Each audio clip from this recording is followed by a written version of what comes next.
Assalamualaikum warahmatullahi wabarakatuh.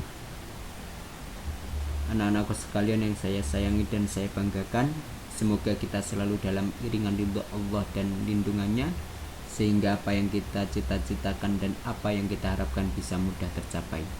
Baik, kita lanjutkan materi berikutnya, yakni kaitannya dengan Banom NO, yaitu macam-macam Banom NO. Jadi kita tahu bahwa Banom NO itu merupakan perangkat organisasi NO yang berfungsi melaksanakan kebijakan jemaah atau organisasi Nahdlatul Ulama yang berkaitan dengan kelompok masyarakat tertentu. Ya. Jadi di sini Banom NO itu dikelompokkan menjadi dua macam. Yang pertama adalah Banom NO yang karena berbasis usia, karena usia dan kelompok masyarakat tertentu. Nah, berbasis usia dan kelompok tertentu ini anggotanya dibatasi dengan usia dan jenis kelamin ataupun kelompok tertentu. Kemudian yang kedua, Banom NO yang berbasis profesi dan kekhususan lainnya, yaitu anggotanya dibedakan karena profesi dan kekhususan atau keahlian tertentu, sehingga ini basisnya adalah profesi dan kekhususan lainnya. Nah, Banom NO berbasis usia dan kelompok masyarakat tertentu ini ada 6 macam, ya. Ada 6 macam ini karena usia dan karena kelompok tertentu, ya.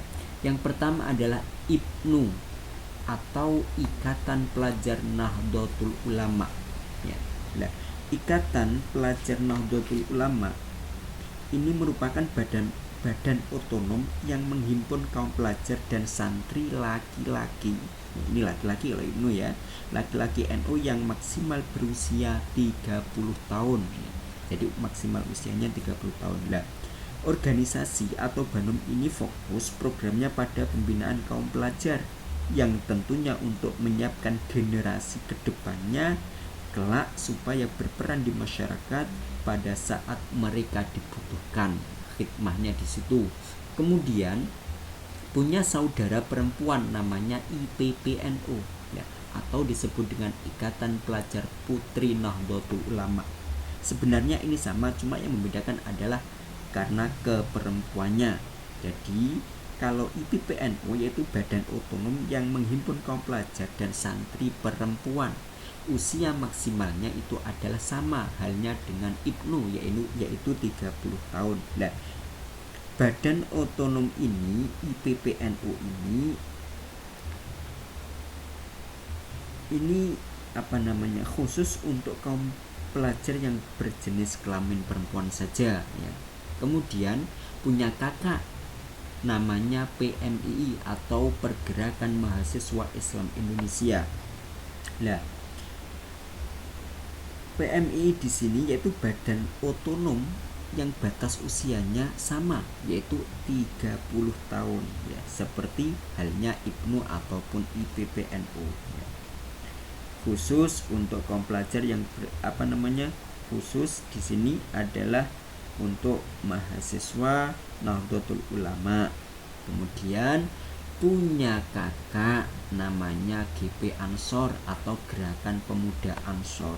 Nah, pergerakan atau Gerakan Pemuda Ansor Nahdlatul Ulama ini badan otonom yang menghimpun anggota laki-laki ya. GP Ansor anggota laki-laki Nahdlatul Ulama yang usianya 20 sampai dengan 40 tahun.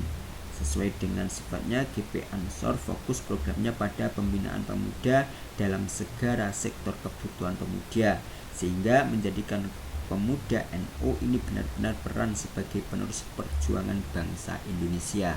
Nah, GP Ansor ini punya saudara perempuan. Kalau saudara perempuannya namanya Mbak Fatayat. Nah, Fatayat NU Nah, di sini Fatayat NU ini badan otonom yang menghimpun kaum perempuan. Kalau GP Ansar itu laki-laki, kalau Fatayat itu kaum perempuan.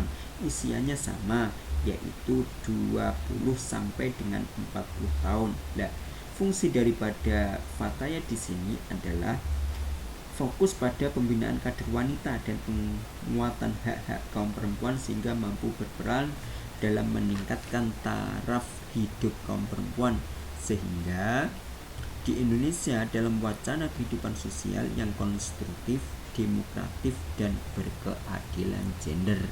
Ini Fatayat NU fokus pada perempuan. Kemudian punya ibu namanya Bu Muslimat. Nah, ini Bu Muslimat ini merupakan Banom atau Badan Otonom Nahdlatul Ulama yang menghimpun kaum wanita, khususnya ibu-ibu. Ini biasanya ibu-ibu. Nah, organisasi ini fokus pada kegiatan pada pembinaan keluarga sehingga bisa terwujud kesejahteraan masyarakat perempuan Indonesia yang sadar beragama dan sadar akan hak dan kewajibannya. Nah, ini 6 badan otonom yang berbasis kelompok masyarakat tertentu. Selanjutnya, yakni badan NU berbasis karena profesi dan kekhususan lainnya. Yang pertama adalah ISNU, Ikatan Sarjana Nahdlatul Ulama. Nah, Ikatan Sarjana Nahdlatul Ulama ini badan otonom yang pelaksanaan kebijakan Jamiah NU, kelompok sarjana dan kaum intelektual, sehingga dengan organisasi ini maka dapat mengembangkan dan mengaktualisasikan keprofesionalannya mereka untuk kepentingan masyarakat. Kemudian ada Pergunu, Persatuan Guru Nahdlatul Ulama, sebagai ustadz, sebagai guru. Ini dapat meningkatkan profesi maupun kesejahteraan masyarakat. Kemudian ada Isyarinu, yaitu Ikatan Seni Hadroh Indonesia Nahdlatul Ulama. Ada PN atau Pencak Silat Nahdlatul Ulama. Ada CGHNU atau Jamiah Qurra wal Hufat Nahdlatul Ulama. Ini para penghafal Al-Quran, para qori. Kemudian ada Jatman, Jamiah Ahli Thariqah Mu'tabaroh. Ini ada torekoh atau jalan untuk mencapai ridho Allah, namanya thariqah. Ya, itu diantara daripada banom-banom NU yang pada kali ini saya sampaikan. Lebih lanjutnya kita bahas untuk pertemuan berikutnya. Jangan lupa tugas diselesaikan dengan maksimal sehingga dapat menjalankan prakrin dengan baik, juga dapat menyelesaikan tugas juga dengan baik.